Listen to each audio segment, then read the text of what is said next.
sabrosa, si el beso se da con emoción, juntar una boca y otra boca, poniendo en el medio un gran amor. El beso ni se pide ni se roba, el beso no se da por compasión, porque un beso nada más en verdad no sabe a nada si no lleva en el medio un gran amor. Para un beso en verdad se necesita una boca y otra boca y nada más, un poquito de amor en la boquita, porque un beso sin amor no sabe a nada. Es lo mismo besar que ser besado, si no lleva al mismo tiempo el corazón. Y por eso al amar y al besar se necesitan todos. ¡Adentro, bandolitas!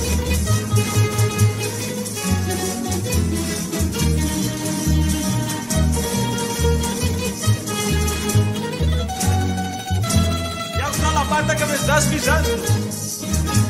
Besar es la cosa más sabrosa, si el beso se da con emoción, juntar una boca y otra boca, poniendo en el medio un gran amor.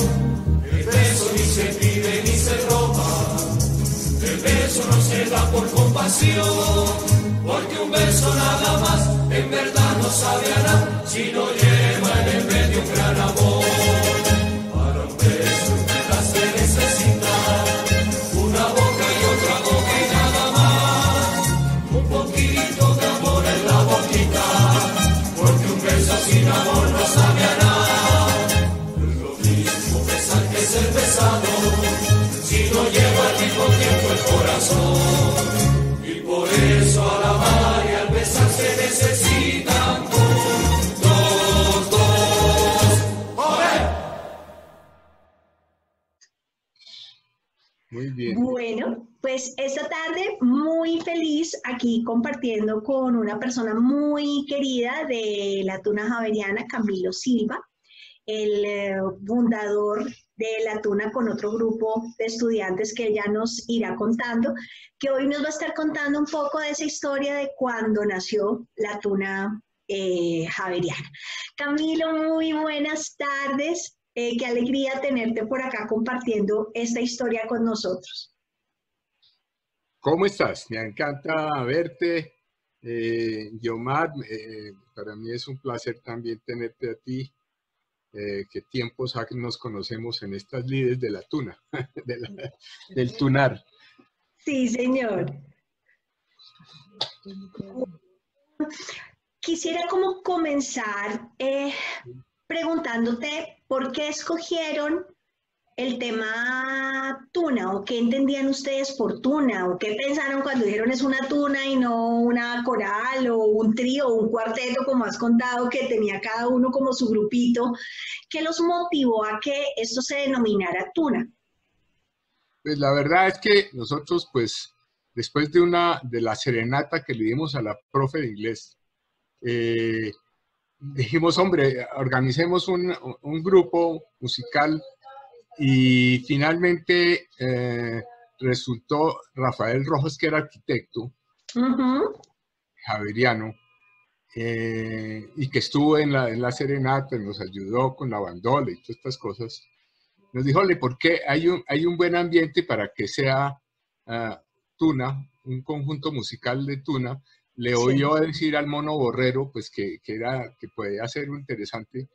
Entonces inmediatamente dijimos, hombre, sí, metámonos en esa vaina. Hicimos una convocatoria etílica. O sea que... y les dije, propusimos, le vamos a hacer este grupo. Queremos hacer este grupo, a continuar pues la cosa de la música, pero queremos darle el tinte de Tuna, la Tuna Javeriana, y fundamos la Tuna ahí en una servilleta, que finalmente, y fuimos a donde el padre Borrero y le dijimos, dijo, claro, no, magnífico, los apoyo incondicionalmente. Así es de que fue básicamente por ese golpe de suerte que llegamos a hacer Tuna. Ustedes conocieron, dicen que por allá como años 40 y tantos, como que hubo como una propuesta de hacer una tuna en la Facultad de Derecho. ¿Tú supiste algo de eso? ¿Conociste a alguien de esa agrupación? ¿O eso para ustedes nunca, o sea, nunca tuvieron noticia de eso? Inclusive la tuna de Popayán, en ese momento no teníamos ni idea que ya habían tratado de hacer una tuna y habían fundado una tuna, el Zorro famoso, de que hablábamos fuera de cámaras, como llaman.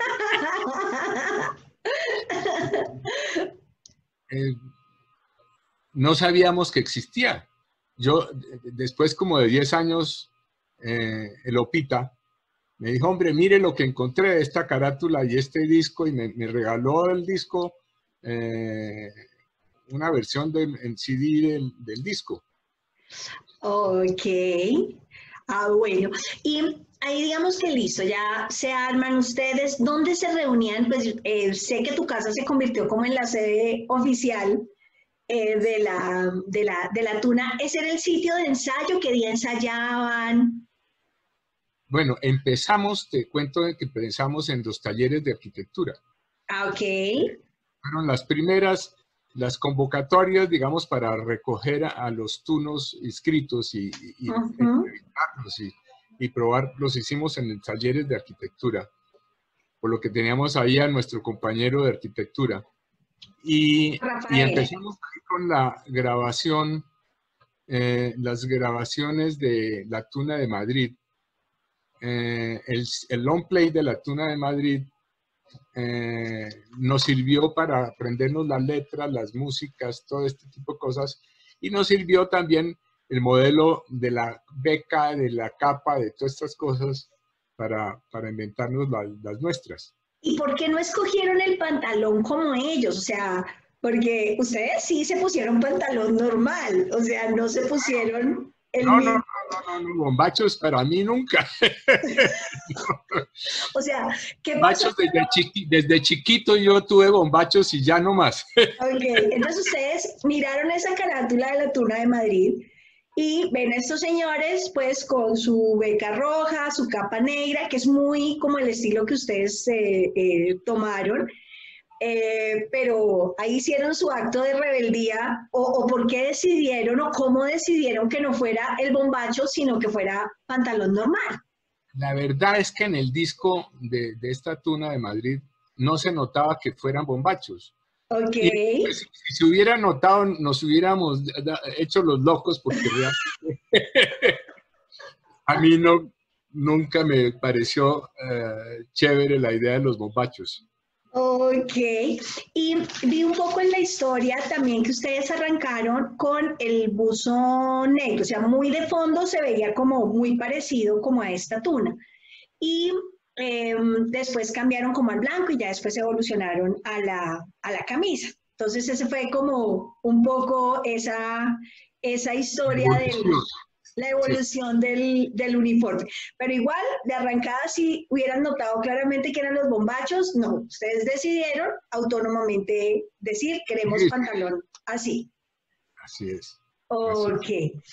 Entre otras, además, porque no queríamos invertir, no, estábamos comenzando, imagínate, nosotros de nuestras flacos fondos personales de estudiante, nos tocaba buscarle la comba al palo, y no nos íbamos a meter a hacer unos bombachos que además tampoco me gustan a mí, la verdad. Ok.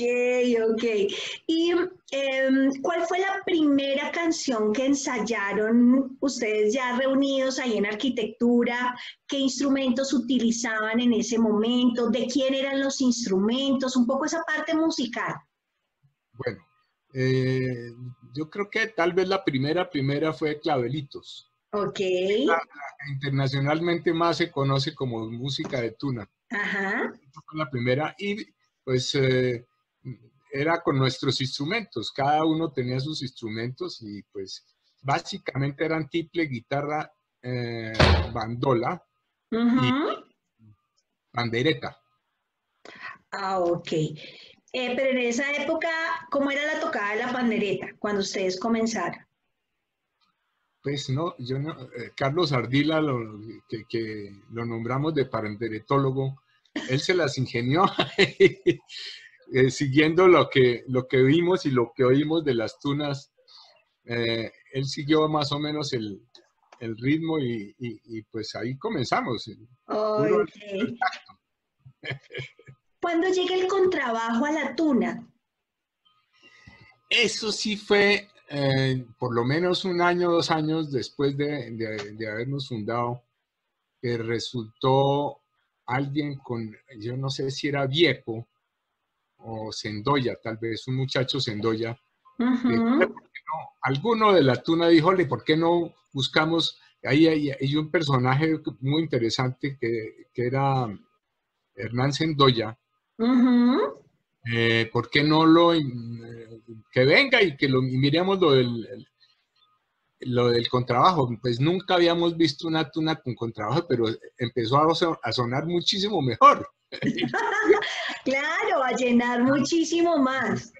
Claro, a llenar mucho más y pues eso fue algo muy interesante y peculiar, porque no era muy conocida una tuna con... Además porque era difícil de transportar y en las giras, pues imagínate tú, en una gira llevar uno contrabajo era complicadísimo. Yo tengo la teoría que por eso se llama contrabajo, porque contrabajo se carga, contrabajo se toca. Yo tengo una teoría seria sobre el nombre de contrabajo. Ahora que mencionas el tema de las giras, pues digamos que yo tuve la oportunidad de ver que la primera presentación fue en el colegio donde tú eras profesor de matemáticas y que dejaron enamoradas pues a todas las niñas y todo eso. ¿Cuál fue como el primer viaje que hicieron?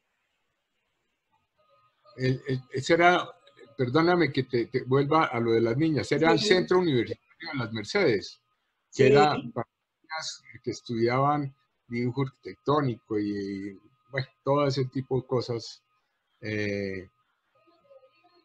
Y el primer viaje que hicimos, o por lo menos que la tuna hizo en mi administración, y creo que casi fue el único, fue al Camping del Sol en Fusagasugá. Okay. Ah, ¿y te quedó gustando? Eso sí, eso sí. Tanto que estoy viviendo ahora en Fusagasugá. Por eso lo digo. Justamente por eso lo digo. Ah, ok. Entonces, ¿y cuánto tiempo estuviste como director o cabeza de la tuna? ¿O cómo fue ese primer momento de liderazgo? ¿O quién era la cabeza? ¿O cómo era la administración de la tuna en ese momento? Pues la administración éramos 3 personajes. Eran Jorge Guzmán, Carlos Ardila y yo. Éramos Guzmán, que era el secretario, Carlos Ardila, el de Relaciones Públicas, era el director administrativo, porque teníamos un director musical que era de voces, teníamos a Julio Ponce de León, a guitarra Edgar Sierra y a tiple creo que José Manuel Vergara. Ah, era por, digamos que alguien se encargaba solo de las voces, alguien solo del... o que estaban divididos así la parte musical, no había un solo director musical. No, porque es que este Pechito no tenía, de musical no tenía sino una guitarra. Así es de que éramos más bien bisoños en este tema de la música. Yo chamuqueaba la guitarra, con la tuna aprendí un poquito más. Ok, entonces juntaron como esos talentos, unos más como la actitud, el liderazgo de cosas, otros el liderazgo musical. Y después de que se hizo ese primer grupo, ¿cómo era el criterio de admisión de nuevas personas y dónde nace el término bulto? Ese sí, en mi administración no me tocó el término de bulto. Ok. Y los sobrenombres eran más bien pocos. A mí siempre me llamaban Silva o Camilo o lo que sea. Sierrita, o sea, si uno siempre les decía, era como por los apellidos cariñosamente. Realmente, pues, dentro de mi administración, como fue más o menos 1 año y medio que estuve yo de director, sí, No hubo necesidad de ingresar más personajes de los que fuimos inicialmente. Es decir, Ok, que prácticamente yo comencé con los mismos que terminamos en mi administración. ok. Como te decía, el voltaje, eso ya fue un poco después de mi administración. ¿Quién siguió después de ti? Siguió Edgar Sierra. Ok. ¿Y cómo se Edgar hacía esa Sierra elección? ¿Cómo se hacía esa elección del director? en una asamblea nombraron a Edgar Sierra. Ok, listo. ¿Y cuánto tiempo alcanzaste a estar como activo en esos comienzos con la tuna? Como año y medio, más o menos. Es decir, nosotros empezamos en el año 67, empezamos a organizar y pensar en la cosa. Realmente en el año 68 ya las primeras serenatas las dimos. Ujú. Y yo me retiré a mediados tal vez del 69, yo me gradué en el 70, desde que a mediados del 69 yo me retiré. Ok. Ah, listo. Y ya pues te retiraste un poco de la actividad de la tuna. Sí, porque es que además pues a mí me salió una beca para estudiar en Europa, en la Universidad Tecnológica de Delft. Entonces pues se juntaron todas las cosas, me casé con Graciela y nos fuimos juntos para Europa. Ay, entonces te perdimos hasta que Sí, volviste.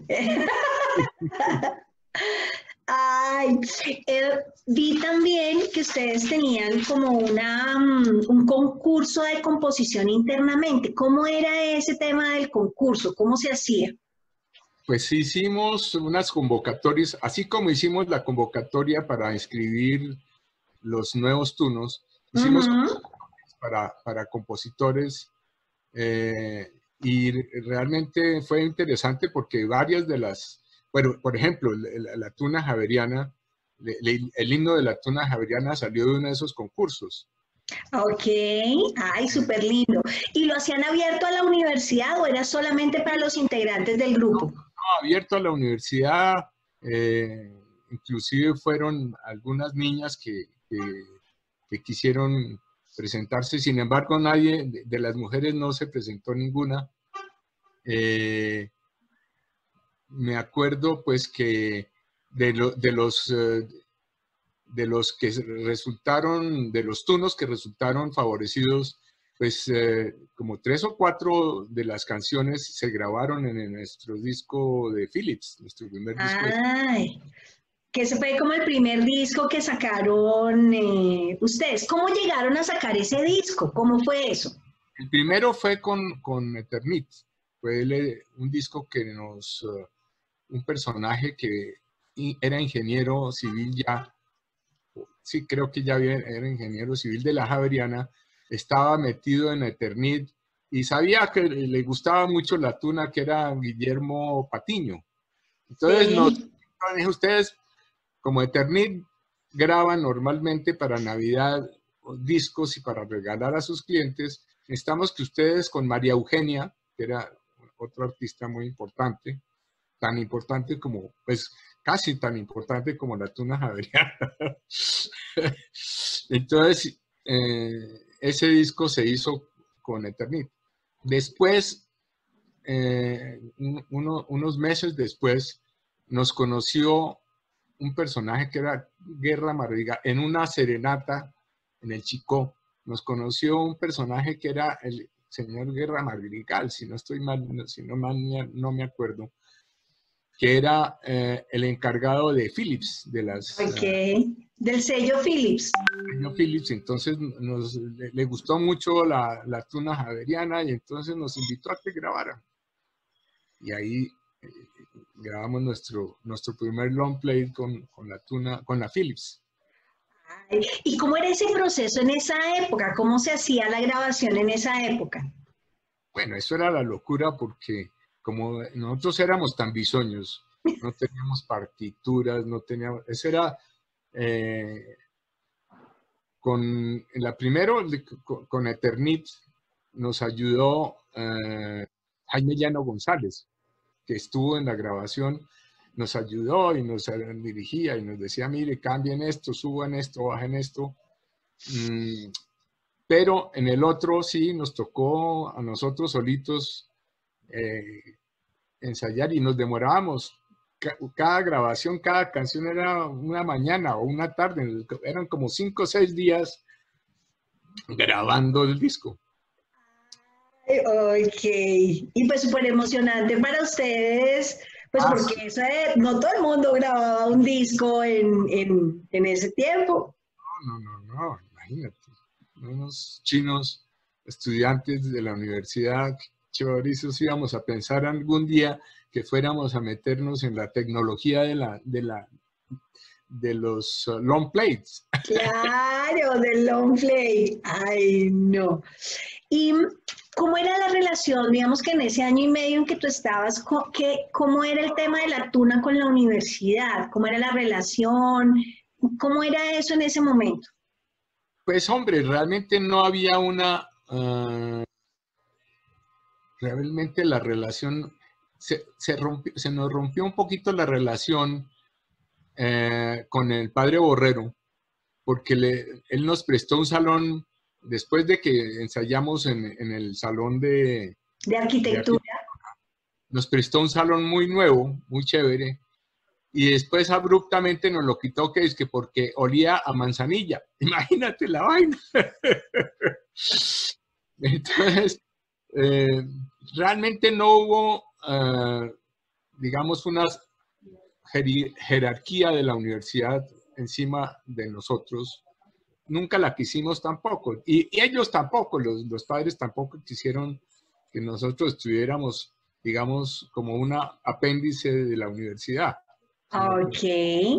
Porque pues se puede prestar para que si hubiera algún relajo o alguna cosa, de golpe la universidad quedara mal. Se viera relacionada en algo. Ok. Me ocurre, eso es lo que yo pienso. Ok, entonces digamos que era la tuna de la Javeriana, pero digamos que no había como ninguna relación, pues como de subordinación de la tuna respecto a la universidad. Nunca tuvimos una subordinación con la universidad. Entonces, okay. Nos quitaron el salón, entonces ya... Entonces ahí pasamos a mi casa, varias veces pues utilizamos mi casa como sitio para ensayar. ¿Y cómo era el tema de las serenatas en esa época? ¿Los llamaban o era porque había algún motivo? ¿Cobraban? ¿Cómo era eso? Sí, inicialmente pues eran las serenatas para las mamás en los días de la madre, para las novias, para las amigas. Ya después empezó la gente a pedir una serenata. Cobrábamos muy poquito, pues porque nuestro objeto no era cobrar ni mercantilista, pero sí nos ayudaba mucho para nuestros gastos. Claro. Claro. Entonces empezábamos a tener presentaciones pagadas y serenatas pagadas. No muchas, pero sí empezamos a ser famosos. Muy famosos. Hablando de la fama, en ese tiempo que tú alcanzaste a estar con la tuna, ese año y medio, ¿alcanzaron a estar en televisión? Sí. Alcanzamos a estar en televisión. En este momento se me olvida el nombre del programa, pero sí, estuvimos en televisión. Nos conoció mucha gente. Hubo comentarios muy interesantes de la revista Cromos y en el tiempo salió una parte hablando de la tuna, de esa presentación en la universidad, en la televisión. Ok, en algún programa pues que no podía ser sino, yo no sé, ahí me alcanzó pues del tema de televisión en esa época no había tantos canales Era como era. Sí, creo que habían 2 canales. En un programa cultural de algún personaje que en este momento se me olvida, pues nos invitaron, les pareció que podía ser interesante que estuviera una tuna, algo novedoso en Bogotá y en Colombia, pues. Sí. Y pues eso nos dio un salto interesante para ser más conocidos.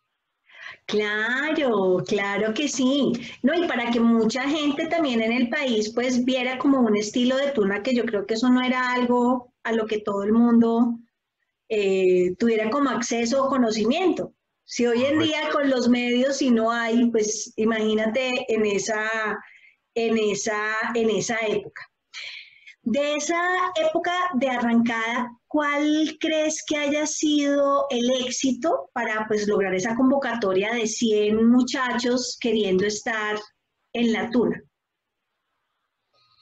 Pues hombre, yo no he pensado mucho, pero realmente llegamos en un momento interesante porque fue tanta el éxito de la convocatoria fue interesante porque varios amigos arquitectos hicieron unos carteles muy bonitos y los pusimos en la facultad y ya, como te digo, había otros conjunticos de personajes dentro de la universidad que tenían tríos, tenían cuartetos, tenían duetos. Entonces, pues cuando vieron eso, les pareció como interesante. Varios del coro, varios personajes del coro les gustó la idea, como por ejemplo Julio Ponce, que había sido director suplente de Rito Mantilla, si no estoy mal, era el director del coro de la Javeriana. Entonces Julio fue un personaje muy importante dentro de la musicalización de la tuna, de la parte musical de la tuna, de las voces y todo este tipo de cosas. Ay, claro.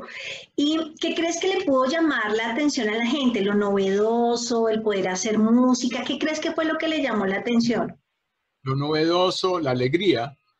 Les pareció que la alegría, el relajo, la soltura con que pues la gente oye un espectáculo de la tuna que es, además de musical, es simpático, tiene su picaresca, tiene varios elementos que son atractivos para la gente. Entonces eso fue empezando a dar pie para que las tunas se convirtieran en algo, pues en Bogotá por lo menos, que empezaran a surgir muchas tunas. ¿A ti te alcanzó a tocar de pronto el comienzo de la tuna de los Andes o no alcanzaste a estar como en ese momento? ¿O qué otras tunas, digamos que en ese lapso de tiempo que estuviste, alcanzaste a conocer algún comienzo de tuna o algo, o solamente estaban ustedes? No, estaba Santo Tomás, me acuerdo.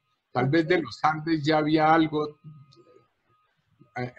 En Santo Tomás nos invitaron a un teatro y crearon un festival en el cual pues, nosotros barrimos por el relajo. Claro, pero eso siempre, ustedes siempre barren con el relajo, o sea, ustedes hacen una conexión con el público que la gente se divierte un montón siempre y eso ha sido que, con eso que tú me cuentas, pues ha sido como parte de la tradición de la tuna javeriana. Sí, los otros 2 o 3 tunas, que recuerdo que el de Santo Tomás nos advirtieron que no debíamos hacer relajo, que no sé qué vaina, que era una presentación seria, y nosotros no le pusimos bola. Porque ellos sí tenían un profesor pagado por la universidad, y creo que también los Andes tenían su profesor pagado en la universidad. Las que se presentaron en esa vez, me acuerdo que todos tenían un profesor pagado por la universidad. ¿Y te acuerdas además de la Santoto, desde pronto haciendo un poquito de memoria, como estamos reconstruyendo esa historia de las tunas universitarias, de pronto para ir mirando qué otras tunas podía haber como en ese momento que tú recuerdes que estuvieran ahí? Pues estaban en la Santoto, estaba la Santoto. Sí, en este momento se me fue la paloma, pero no recuerdo. Alguna universidad de las del centro de Bogotá, pero no recuerdo. No. Ok. Y era denominado como Tuna en ese momento. Jorge Tadeo o alguna de esas universidades. Yo no recuerdo en este momento. Ok. Y ahí durante el tiempo que estuviste así como, ¿cuál fue el encanto que de pronto pudo haber tenido? ¿Qué crees que fue desafiante o que les costó como, que te costó como director, que fue como un reto para ti en ese momento de creación? Pues poner en cintura a la gente es sumamente difícil, ¿no? Y que fuéramos cumplidos en las presentaciones y en en los ensayos, solo para que fueran juiciosos y cumplidos en los ensayos, ese era un camello, la cosa más terrible. Nos tocó inventarnos un chocolate los viernes o alguna cosa así en la cafetería cercana a Pablo VI, donde pues nos tomábamos el chocolatico y ensayábamos ahí, y entonces eso se convertía en una tertulia agradable, pero no siempre se pudo hacer eso. Entonces esa parte es la que es complicada muchas veces. Claro, que la gente se comprometa. La gente se comprometa es bien difícil porque tú pues no tienes, no pagas sueldos, no tienes un contrato de trabajo, ni mucho menos. ¿Cómo? Es voluntario completamente y pues es altruista. Claro, es hacer querer que a la gente le guste estar ahí. Sí, se necesita que esté de espíritu. No puedes coercionar ni obligar, ni mucho menos. Entonces, pues tiene que estar uno plegado a la voluntad de cada persona, más o menos. Claro. Mira que me parece muy bonito que ustedes utilizaban como instrumentos muy nuestros y que las personas que ingresaron los tenían. Entonces, cuando tú me dices que tenían bandola, eran personas que estudiaban igual en la universidad y tenían la bandola Claro. como instrumento. Claro. Inclusive tuvimos una bandola que la tocaba el trío Morales Pino, de alguno de Isaías Gómez, del trío Morales Pino. Mi suegro había heredado esa bandola, que era una bandola chiquitica con un orificio en la parte de atrás, pero tocaba esa vaina espectacular, sonaba maravilloso. Y él nos enseñó, pusimos un pasillo, creo que es Fañito, Sí. del pariente de Gómez del trío Morales Pino. Ay, y pues, y obviamente, digamos que también, por ejemplo, el tema del tiple, que también es un instrumento, pues como muy nuestro, y me cuentas que tenían 3 personas tocando tiple. 3 o 4 personas tocando tiple, sí. Pero, ¿qué diferencia crees que haya, por ejemplo, hoy en día, donde realmente, por lo menos a nosotros nos pasa, que muchas de las personas que llegan, muchas ni siquiera tienen guitarra y mucho menos van a tener una bandurria española en su casa? ¿Qué crees que sea diferente de ese momento que cada uno tenía, como que había aprendido a tocar bandola, dónde aprendían o cómo era eso? No, eso sí era...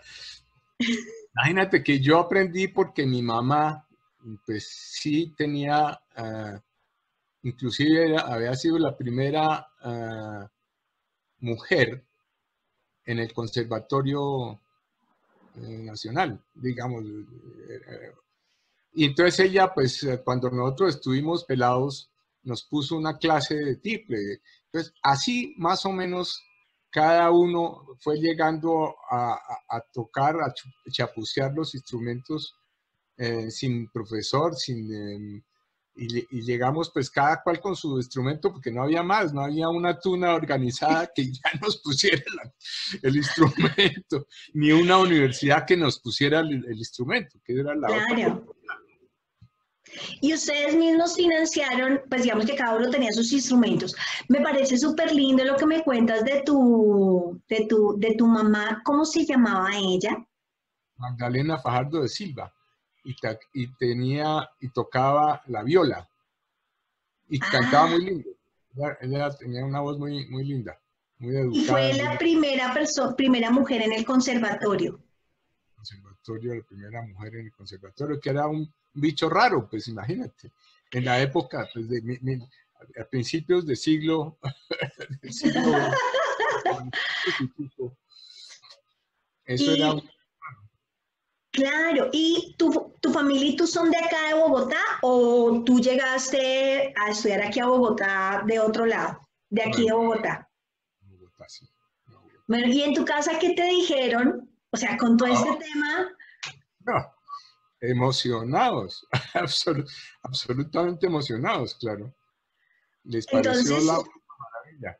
las familias, digamos que en ese primer momento los apoyaron, encontraron algún tipo como de Sí, rechazo sí, o cómo fue ese comienzo. no, no, no, apoyo absoluto. Por lo menos en mi caso, no sé el de todos, sé que el de Jorge Guzmán fue un poco difícil porque el padre, el mono Giraldo, no quería a que sus muchachos fueran vagos ni que estuvieran tocando, ni mucho menos en una tuna, le parecía terrible.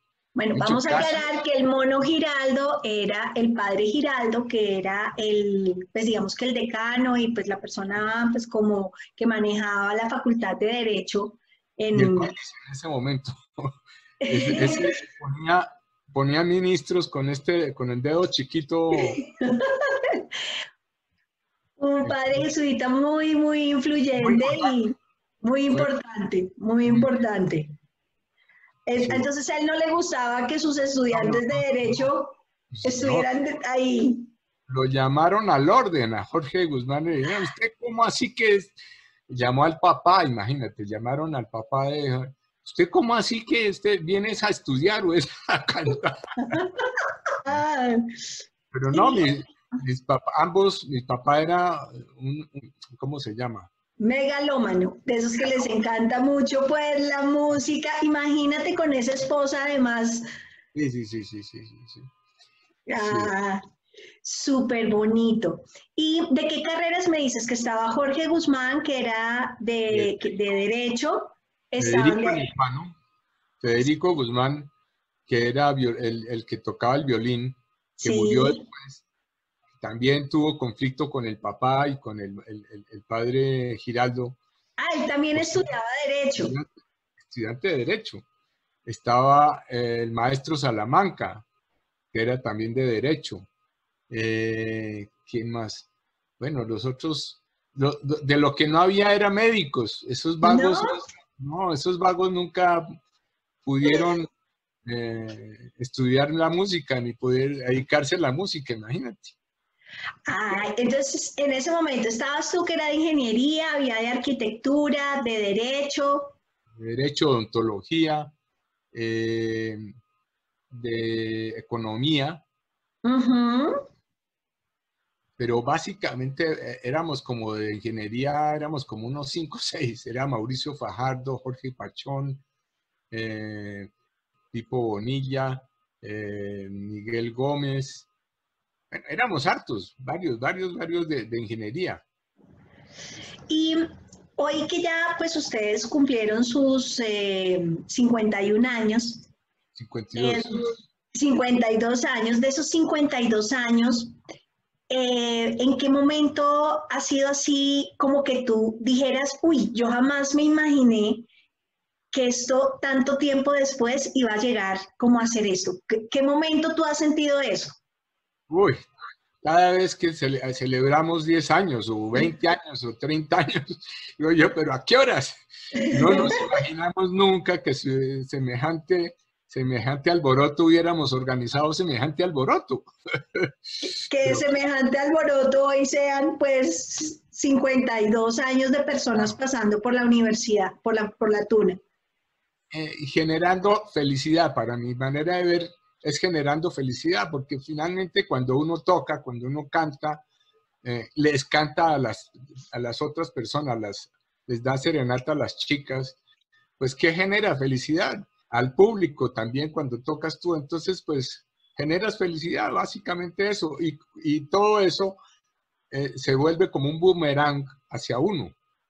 Ok. Claro, Y lo hace uno feliz. claro, hacer feliz a los otros pues también le genera esa felicidad a uno. Y de esa experiencia de haber tenido la oportunidad de estar en la Tuna y la universidad, ¿qué crees que te sumó a ti como persona esta experiencia de la Tuna? Bueno, la experiencia de manejar personas fue muy importante, de administrar unos recursos, pues poquitos, pero que se administraron bien en una forma muy adecuada, de organizar cosas, de promover espectáculos, de promover presentaciones, de promover contactos con el embajador de España. Promovimos la invitación a que nos impusiera las becas en el Pablo VI. Bueno, hay Súper muchas bonito. cosas que logramos liderar entre los miembros de la Junta y del grupo, porque finalmente todos metíamos la mano. Claro, claro, ahí yo pienso que es como la suma de todos. Eh, ¿Qué crees que la Tuna le aporta dentro de la universidad o qué le suma a la vida universitaria? Pues le rompe la monotonía de la universidad, rompe ese esquema, digamos, árido del estudio, le da otra imagen completamente distinta de lo que puede ser una reunión de estudios, un grupo de estudios. Rompe esa monotonía y le da un carácter más agradable y juvenil al estudiantado, digamos, a la agrupación de los estudiantes. Ok, tú que estabas como en otro grupo dentro de la universidad, que era como el grupo de amigos con el que de pronto cantabas o tocabas por diversión, ¿por qué un muchacho podría escoger la Tuna? ¿Por qué sería una buena opción escoger la Tuna como al grupo al cual pertenecer dentro de la universidad? No había muchas alternativas, te cuento.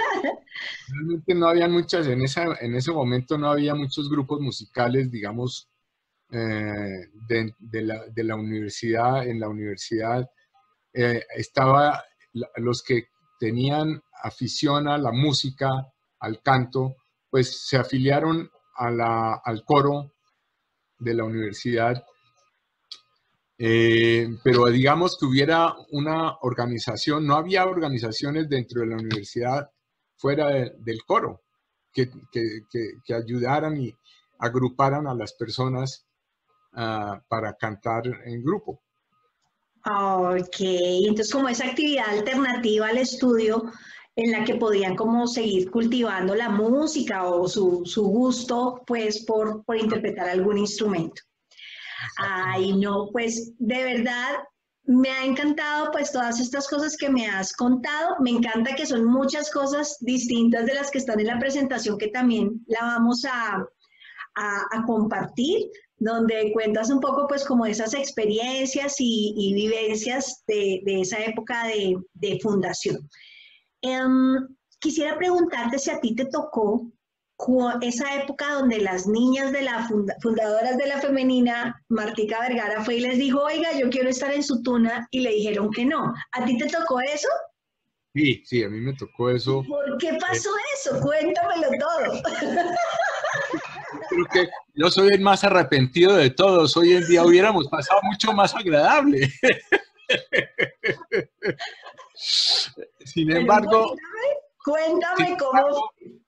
Mira, sin embargo, pues en esa época no se sabía mucho de que las mujeres pudieran ser trovadoras y cantarle en serenatas. La tradición era que uno le daba serenata a las niñas. Entonces eso primero fue desconocimiento de que realmente en el mundo habían existido muchas tunas de muchas universidades y de muchos países en el mundo. Realmente nosotros no sabíamos que eso existía y seguramente hubiera sido mucho más agradable, eso indudablemente. Pero esa idea romántica de la serenata fue lo que primó en esa decisión. Nos pareció que las tunas tuna era vida vagabunda, no podíamos decirle a las niñas que se metieran a un grupo una vida vagabunda. ¿No? Entonces, ¿y cómo fue? O sea, ¿quién se acercó como a ustedes? ¿Cómo decidieron que no iba a ser ese tema de recibir niñas en la tuna? ¿Cómo fue eso? Pues nos reunimos en asamblea, yo creo, o en junta, y comentamos la idea que nos presentaron y nos pareció que no, y les dijimos que les agradecíamos mucho, que nos parecía muy chévere, pero que nos parecía, lo que te acabo de decir, que nos parecía que la tradición era para que nosotros les cantáramos a ellas y no que fuera una mixta que no conocíamos. Ok, entonces así fue la cosa. Sí, pero realmente, yo creo que fue afortunado porque pues semejante tuna a la que armaron ustedes de la tuna femenina, no se dejaron vencer. Una femenina que es maravillosa. Yo creo que pocas tunas femeninas en el mundo existen como la tuna femenina. Tan lindo. No, de verdad que yo hoy en día agradezco que nos hayan dicho que no. Sí. Porque yo creo que eso dio como la oportunidad a algo nuevo, bonito y que también ha podido como crear una historia propia en el tiempo. Además, una calidad y un juicio, que son ustedes mucho más juiciosas que nosotros. Un juicio. Una calidad excelente, sí. Ay, pues mi Cami, no sé, algo más que nos quieras contar y compartir, pues digamos que es mucho como curiosidad también por indagar en ese inicio de la que pues hoy en día como tuna universitaria continuamente que haya funcionado, pues sigue siendo la más antigua, la tuna javeriana. ¿Qué otra cosa de pronto quisieras como compartirnos o contarnos? Pues en este momento que de esta circunstancia complicada del COVID, pues las tunas y todos los grupos musicales están pasando dificultades económicas, porque pues siempre todos los gastos que sugieren de soportar una sede y de los costos que tiene desplazamientos, todo lo que se necesita para tener en funcionamiento una tuna. Este es un momento difícil para las tunas. Y para la tuna nuestra, pues no es la excepción. La tuna javeriana está... Pero yo creo que vamos a salir avanti como todas. De alguna forma saldrán las ideas ingeniosas, las ideas novedosas para buscar serenatas virtuales o lo que sea. Claro, lo importante es seguir unidos y yo creo que pues nosotros que hemos tenido la oportunidad de reunirnos por vía Zoom, pues menos mal existe la tecnología que nos ha permitido, tú en Fusa, yo en Bogotá, y juntos todos poder estar igual reunidos.